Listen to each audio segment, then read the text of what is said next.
Are you considering making a marketing investment to help grow your business, but you're not really sure where to go? Well, today we're going to talk about 5 things and 5 questions you should be asking yourself before you make any marketing investment.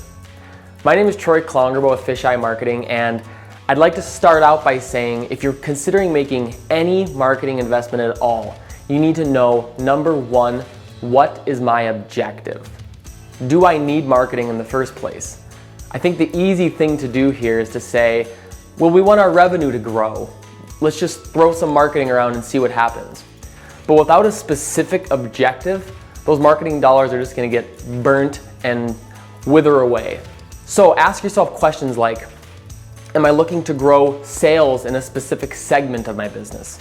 Am I looking to maybe acquire more leads for my sales team? Maybe I'm looking to attract more quality applicants for a few positions that we're hiring for. Having a specific objective is sort of the key that allows any marketing campaign to work. Otherwise, it's honestly like throwing spaghetti noodles against the wall and seeing what sticks. The second thing to consider is, how are you going to approach this investment? Are you going to view it as an investment into your business, or are you going to view it as an expense? Now, regardless of how you look at it, whether you're investing or whether you view it as an expense, it's money out the door. I get that. But a lot of times I feel like when businesses have it viewed as an expense, they try to minimize that expense to as little as possible. Let's say you have an expense like paper for your printer in the office. You're going to want to make that expense as small as possible because you know that any extra money you spend on paper isn't necessarily going to help your business grow. But if you can have the mindset of investment, knowing that every single dollar I put in is going to yield me blank dollars out, you're not going to be afraid to continue to spend more, to continue to be more creative, experiment with certain things, really allow your marketing to flourish. So there's a key dichotomy. I know that it's all just spending money, but if you can view it as more of an investment than an expense, I really feel like you're going to have a more healthy mindset towards the marketing, and you're going to allow the people that are executing it to be able to flourish and do great things.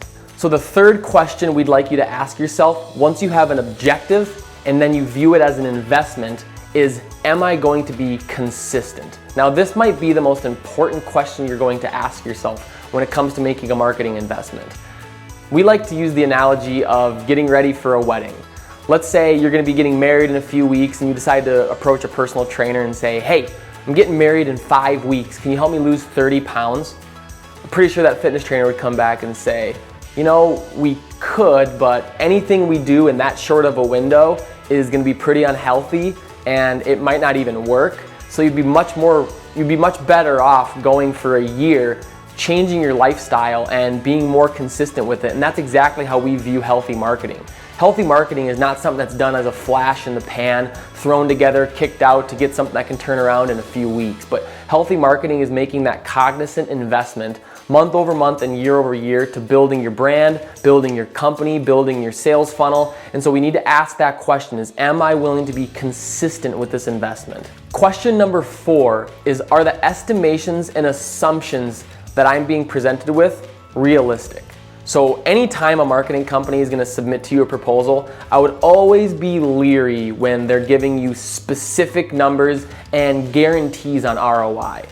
They're typically doing that because of past stuff that they've done, but as we've learned in marketing, everything is changing and evolving all the time. And it's not necessarily fair to say, just because we got a 60% open rate on an email campaign we did 12 months ago, does that mean we're going to get the same exact result today?